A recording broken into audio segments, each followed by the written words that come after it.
ನನ್ನ ಹೆಸರು ಹೇಮಂತ್. ನಾನು ಹಳ್ಳಿಯಲ್ಲೇ ಬೆಳೆದ ಹಗುರ ನಗುವಿನ ಹುಡುಗ. ನಮ್ಮ ಹಳ್ಳಿ ಜಾತ್ರೆ ಪ್ರಸಿದ್ಧ. ನಮ್ಮ ಕುಟುಂಬ ಹಳ್ಳಿಯಲ್ಲೇ ಎಲ್ಲರಿಗೂ ಗೌರವ ಪಡೆದದ್ದು.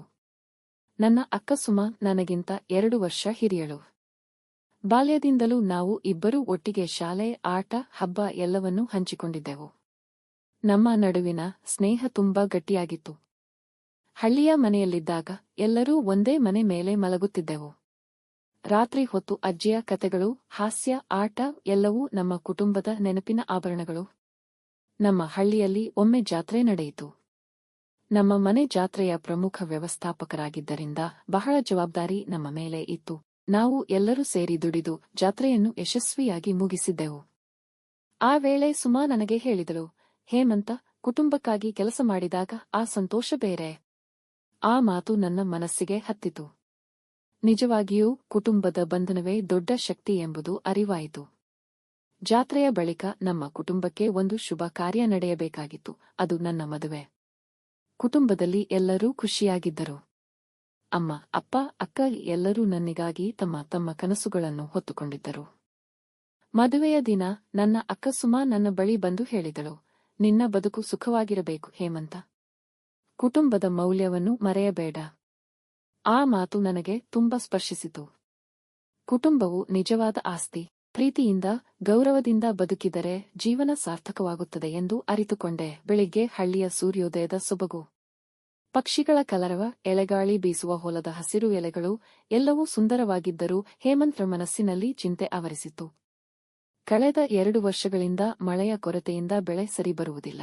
ಆ ದಿನವೂ ಹೊಲಕ್ಕೆ ಹೋದ ಹೇಮಂತ್ ಮತ್ತು ಅಪ್ಪ ಬೆಳೆ ಪರಿಶೀಲನೆ ಮಾಡುತ್ತಿದ್ದರು. ಬೆಳೆಗಳಲ್ಲಿ ಎಲೆಗಳು ಒಣಗಿದ್ದವು. ಮಕ್ಕಳೇ, ಈ ವರ್ಷವೂ ಮಳೆ ಸರಿಯಾಗಿ ಬರಲಿಲ್ಲ ಅನ್ಸತ್ತೆ. ಬೆಳೆ ಹೀಗೆ ಇರೋದು ನೋಡಿ ಮನಸ್ಸು ನೋವುತ್ತೆ. 10 ಹೊತ್ತಿನ ಹಸಿವಿಗೆ ಹೊಲ, ಆದರೆ ಹೊಲವೇ ಹೀಗೆ ಒಣಗಿದರೆ ಹೇಗೆ ನಾವೆಲ್ಲರ ಬದುಕು ಸಾಗಿಸೋದು? ಹೇಮಂತ್ಗೆ ಅಪ್ಪನ ಚಿಂತೆ ತಟ್ಟಿತು. ಅವನು ಚುರುಕಾಗಿ ಹೇಳಿದ, ಅಪ್ಪ, ಚಿಂತಿಸಬೇಡಿ. ನಾವು ಎಲ್ಲರೂ ಒಟ್ಟಾಗಿ ದುಡಿದರೆ, ಹೊಸ ಮಾರ್ಗ ಹುಡುಕಿದ್ರೆ ಸಂಕಷ್ಟ ಕಡಿಮೆ ಮಾಡಬಹುದು. ನಾನು ಊರಿನ ಕಡೆ ಕೆಲಸಕ್ಕೂ ಹೋಗ್ತೀನಿ, ಹೊಲದಲ್ಲೂ ದುಡಿಯುತ್ತೀನಿ. ಅವನ ಧೈರ್ಯದ ಮಾತು ಕೇಳಿ ಅಪ್ಪನ ಕಣ್ಣು ನೀರಾಯಿತು. ಅಪ್ಪ, ನನ್ನ ಮಗ ಹೀಗೆ ಮಾತಾಡ್ತಿರೋದನ್ನ ಕೇಳಿ ಖುಷಿಯಾಗ್ತಿದೆ. ಆದರೆ ನಿನಗೆ ತುಂಬಾ ಹೊರೆ ಹಾಕೋಕೆ ಮನಸ್ಸಿಲ್ಲ. ಆಗ ಅಮ್ಮ ಮತ್ತು ಸುಮಾ ಹೊಲಕ್ಕೆ ಬಂದು ಅವರಿಗೆ ಬೆಂಬಲ ನೀಡಿದರು. ಅಮ್ಮ, ಮನೆಯವರೆಲ್ಲರೂ ಒಟ್ಟಾಗಿ ದುಡಿದರೆ ಬೆಳೆ ಉಳಿಸೋದು ಸಾಧ್ಯ. ಹೆದರೋಕೆ ಆಗಲ್ಲ, ಹೋರಾಡೋಣ. ಸುಮಾ ನಗುತ್ತಾ, ನಾನೂ ಕೂಡ ಹೊಲದಲ್ಲಿ ನಿಮಗೆ ಜೊತೆ ಮಾಡ್ತೀನಿ ಅಪ್ಪ. ಈ ಹಳ್ಳಿಯ ಹೆಂಗಸರು ಬಲಿಷ್ಠರು ಅಂದುತ್ತೀರಲ್ಲ, ನಾವು ತೋರಿಸ್ತೀವಿ. ಮನೆಗೆ ಬಂದ ಮೇಲೆ ಎಲ್ಲರೂ ಮಲಗಿದ್ದರು. ಹೊತ್ತಿಗೆ ತುಂಬಾ ಬಿಸಿಲಿನಿಂದ ದಣಿದಿದ್ದ ಹೇಮಂತ್ ಮಲಗಿದ್ದರೂ ಮನಸ್ಸು ಚಿಂತೆಗಳಿಂದ ತುಂಬಿತ್ತು. ರಾತ್ರಿ ಅಮ್ಮ ಮತ್ತು ಸುಮಾ ಮಾತ್ರ ಜಾಗೃತರಾಗಿದ್ದರು. ಸುಮಾ, ಅಮ್ಮ, ಅಣ್ಣನು ದಿನ ಪೂರ್ತಿ ದುಡೀತಾನೆ, ಮನೆ ಖರ್ಚು ಕೂಡ ಹೆಚ್ಚಾಗಿದೆ. ನನಗೂ ಹೊಲದಲ್ಲಿ ಹೆಚ್ಚು ಕೆಲಸ ಮಾಡ್ಬೇಕು ಅನಿಸುತ್ತಿದೆ. ನಮ್ಮ ಮನೆಯ ಹೊಣೆ ಹಂಚಿಕೊಳ್ಳೋದಕ್ಕೆ ನನಗೂ ಆಸೆ. ಅಮ್ಮ, ಮಗಳೇ, ನೀನು ಚಿಂತಿಸಬೇಡ. ನಿನ್ನ ಹೃದಯದಲ್ಲಿ ಕುಟುಂಬದ ಪ್ರೀತಿ ಇದೆ ಅಂದರೆ ಸಾಕು. ಸಂಕಷ್ಟದಲ್ಲಿ ನಾವು ಒಟ್ಟಾಗಿದ್ರೆ ಯಾವ ಸಮಸ್ಯೆಯೂ ನಮಗೆ ಅಡ್ಡಿ ಮಾಡೋದಿಲ್ಲ. ಈ ಮಾತುಗಳನ್ನು ಕೇಳಿ ಹಾಸಿಗೆಯ ಮೇಲೆ ಮಲಗಿದ್ದ ಹೇಮಂತ್ನ ಕಣ್ಣು ತೇವವಾಯಿತು. ಅವನು ಮನಸ್ಸಿನಲ್ಲಿ ಸಂಕಲ್ಪ ಮಾಡಿಕೊಳ್ಳುತ್ತಾನೆ, ಯಾವುದೇ ಆಗಲಿ ನಮ್ಮ ಕುಟುಂಬ ಬಡದಾಗಿರೋದಿಲ್ಲ. ಎಲ್ಲರ ಶ್ರಮಕ್ಕೆ ಬೆಲೆ ಕೊಡ್ತೀನಿ. ಮರುದಿನ ಬೆಳಿಗ್ಗೆ ಹಳ್ಳಿಯ ಚೌಕದಲ್ಲಿ ಸಭೆ ಇತ್ತು. ಪ್ರಭಾಕರ್ ಮಾವ, ಅಮ್ಮನ ತಮ್ಮ, ಅಲ್ಲಿಗೆ ಬಂದು ಹೇಮಂತ್ಗೆ ಸಲಹೆ ನೀಡಿದರು. ಮಾವ, ಹೇಮಂತ, ಮಳೆ ಬರೋದು ನಮ್ಮ ಕೈಯಲ್ಲಿ ಇಲ್ಲ. ಆದರೆ ಹೊಸ ತಂತ್ರದ ಬೀಜ ಹಾಕಿದ್ರೆ ಬೆಳೆ ಉಳಿಸಬಹುದು. ಹಳ್ಳಿಯ ಸಹಕಾರಿ ಸಂಘದಿಂದ ಸಾಲ ತೆಗೆದು ನೋಡೋಣ. ಹೇಮಂತ್, ಮಾವ, ಸಾಲ ತೆಗೆದು ಬೆಳೆ ಬೆಳೆಸೋದು ಸಾಧ್ಯ ಅಂದ್ರೆ ನಾನು ಸಿದ್ಧ. ನಮ್ಮ ಮನೆಗಾಗಿ ಯಾವ ತೊಂದರೆಯಾದರೂ ಎದುರಿಸ್ತೀನಿ. ಅವರ ಮಾತಿಗೆ ಹಳ್ಳಿಯ ಇತರ ರೈತರು ಬೆಂಬಲಿಸಿದರು. ಎಲ್ಲರೂ ಒಟ್ಟಾಗಿ ಹೊಲದಲ್ಲಿ ಹೊಸ ತಂತ್ರ ಜಾರಿಗೊಳಿಸಲು ನಿರ್ಧರಿಸಿದರು. ಹಳ್ಳಿಯ ಹೆಂಗಸರು ಕೂಡ ನೀರು ತರುವ ಕೆಲಸದಲ್ಲಿ ಕೈಜೋಡಿಸಿದರು. ಈ ಸಂದರ್ಭದ ಭಾವನಾತ್ಮಕ ದೃಶ್ಯದಲ್ಲಿ ಒಂದು ಹಳ್ಳಿಗೀತೆ ಹಿನ್ನೆಲೆಯಲ್ಲಿ ಮೂಡುತ್ತದೆ. ಒಟ್ಟಾಗಿದ್ರೆ ಸಂಕಷ್ಟ ಕಡಿಮೆ. ನಮ್ಮ ಮನವೊಂದು, ನಮ್ಮ ಹೊಲವೊಂದು. ಕಾಲಹರಣವಿಲ್ಲದೆ ಹೊಸ ಬೀಜ ಬಿತ್ತುವ ಕಾರ್ಯ ಆರಂಭವಾಯಿತು. ಬಿಸಿಲಿನಲ್ಲಿ ಬೆವರಿನಿಂದ ನೆನೆದು ಹೇಮಂತ್ ಹೊಲದಲ್ಲಿ ದುಡುತ್ತಿದ್ದ. ಸುಮಾ, ಸಹನಾ ಕೂಡ ಸಹಾಯ ಮಾಡುತ್ತಿದ್ದರು. ಸಹನಾ, ಅಣ್ಣ, ಹೆಂಗಸರು ಹೊಲದ ಕೆಲಸ ಮಾಡೋದಿಲ್ಲ ಅನ್ನೋದು ಹಳೆಯ ಮಾತು. ಇದು ನಮ್ಮ ಮನೆ, ನಮ್ಮ ಹೊಲ. ನಾವು ಕೂಡ ಕೆಲಸ ಮಾಡ್ತೀವಿ. ಹೇಮಂತ್ ಅವರ ಧೈರ್ಯವನ್ನು ನೋಡಿ ಸಂತೋಷಪಟ್ಟ. ನಿಮ್ಮಿಬ್ಬರ ಸಹಾಯ ನನಗೆ ದೊಡ್ಡ ಶಕ್ತಿ. ನಿಮ್ಮ ಜೊತೆಗೆ ಇದ್ದರೆ ನಾನು ಏನು ಬೇಕಾದರೂ ಮಾಡ್ತೀನಿ. ಎಲ್ಲರೂ ಹೊಲದಲ್ಲಿ ದುಡಿದ ಪರಿಣಾಮವಾಗಿ ಬೆಳೆಗಳು ಜೀವಕ್ಕೆ ಬಂದವು. ಹಳ್ಳಿಯ ಹಿರಿಯರು ಬಂದು ಅವರನ್ನು ಮೆಚ್ಚಿದರು. ಇಂತಹ ಕುಟುಂಬದ ಒಗ್ಗಟ್ಟು ನೋಡೋದು ಅಪರೂಪ. ನೀವು ಹಳ್ಳಿಗೆ ಮಾದರಿ. ಕೆಲವು ವಾರಗಳ ಬಳಿಕ ಬೆಳೆ ಚೆನ್ನಾಗಿ ಬೆಳೆದಿತ್ತು. ಹೊಲ ತುಂಬಾ ಹಸಿರಾಗಿತ್ತು. ಮನೆಯವರು ಎಲ್ಲಾ ತೊಂದರೆಗಳನ್ನು ಜಯಿಸಿದ್ದರು. ಆದರೆ ಇನ್ನೊಂದು ಸಂಕಷ್ಟ ಎದುರಾಯಿತು. ಹಳ್ಳಿಯಲ್ಲಿ ಹಬ್ಬದ ಜಾತ್ರೆ ನಡೆಯಬೇಕಾಗಿತ್ತು. ಆದರೆ ಹಳ್ಳಿ ನಿಧಿ ಕೊರತೆಯಿಂದ ಸಂಕಷ್ಟದಲ್ಲಿತ್ತು. ಹಳ್ಳಿಗರು ಹೇಮಂತ್ ಕುಟುಂಬವನ್ನು ನೋಡಿ ಸಹಾಯ ಕೇಳಿದರು. ಅಪ್ಪ, ನಾವು ತಮಗಷ್ಟೇ ನೋಡ್ಕೊಂಡ್ರೆ ಸಾಲದು. ಹಳ್ಳಿಯ ಹಿತವೂ ನಮ್ಮ ಹೊಣೆ.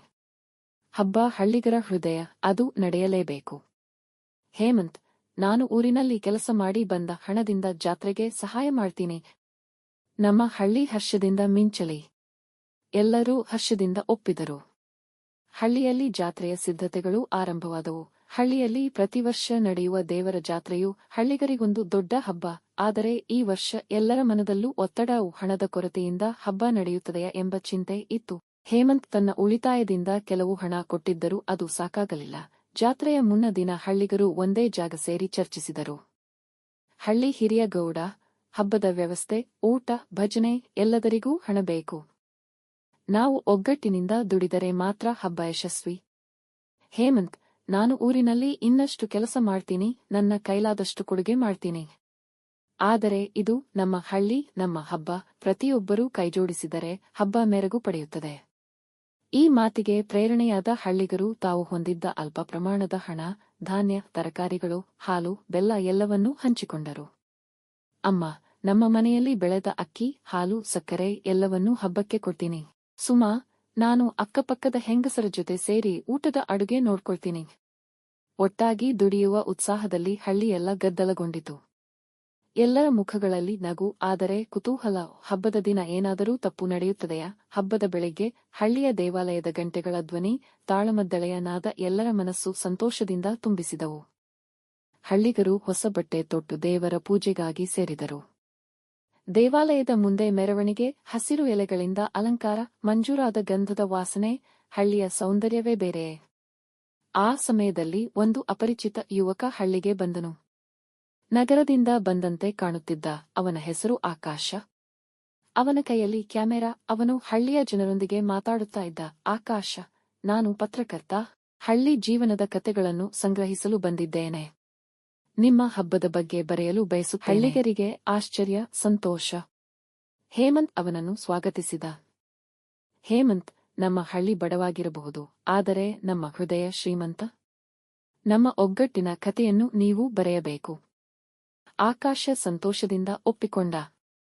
ಆದರೆ ಅವನ ಹಾಜರಾತಿ ಹಳ್ಳಿಯಲ್ಲಿ ಕುತೂಹಲ ಮೂಡಿಸಿತು. ಈ ನಗರ ಯುವಕನ ಹಾಜರಾತಿಯಿಂದ ಹಳ್ಳಿಯಲ್ಲಿ ಏನಾದರೂ ಹೊಸ ತಿರುವು ಬರಬಹುದೇ ಎಂಬ ಕುತೂಹಲ ಎಲ್ಲರಲ್ಲೂ. ಹಬ್ಬದ ಮಧ್ಯಾಹ್ನ ಎಲ್ಲರೂ ಊಟದಲ್ಲಿ ತೊಡಗಿದ್ದಾಗ ಹಠಾತ್ತನೆ ಗಲಾಟೆ. ಹಳ್ಳಿ ಅಂಗಡಿಯ ರಾಮು ಹಠಾತ್ತನೆ ಕೂಗಿದ, ನನ್ನ ಅಂಗಡಿಯ ಹಣ ಯಾರೋ ಕದ್ದಿದ್ದಾರೆ. ಎಲ್ಲರ ಕಣ್ಣು ಆಘಾತದಿಂದ ಬಾಯಿಗೆ ಬಿತ್ತು. ರಾಮು, ಹಬ್ಬದ ಹಣದ ಪೆಟ್ಟಿಗೆಯಲ್ಲಿ 5,000 ಇತ್ತು. ಅದು ಕಾಣ್ತಿಲ್ಲ.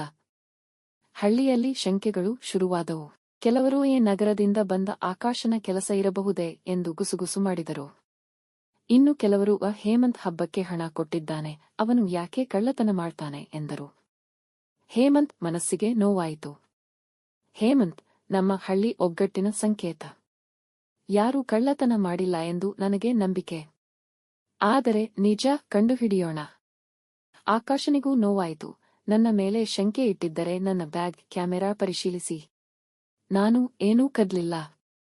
ಈ ಸಂದರ್ಭದಲ್ಲಿ ಹಳ್ಳಿಯ ಮಕ್ಕಳು ಪಕ್ಕದ ಹೊಲದಿಂದ ಆಟ ಆಡುತ್ತಾ ಬಂದರು. ಅವರ ಕೈಯಲ್ಲಿ ರಾಮು ಅಂಗಡಿಯ ಪೆಟ್ಟಿಗೆ. ಮಕ್ಕಳು ನಿಷ್ಕಪಟವಾಗಿ ಹೇಳಿದರು, ಅಣ್ಣ, ನಾವು ಪೆಟ್ಟಿಗೆ ಆಟಕ್ಕೆ ತೆಗೆದುಕೊಂಡು ಹೋಗಿದ್ದೀವಿ. ಕಳ್ಳತನ ಅಂತ ಅರ್ಥ ಮಾಡ್ಕೊಂಡಿಲ್ಲ. ಹಳ್ಳಿಯವರು ನಾಚಿಕೊಂಡರು. ಆಕಾಶನಿಗೆ ಕ್ಷಮೆ ಕೇಳಿದರು. ಈ ಘಟನೆ ಎಲ್ಲರಿಗೂ ಪಾಠವಾಯಿತು.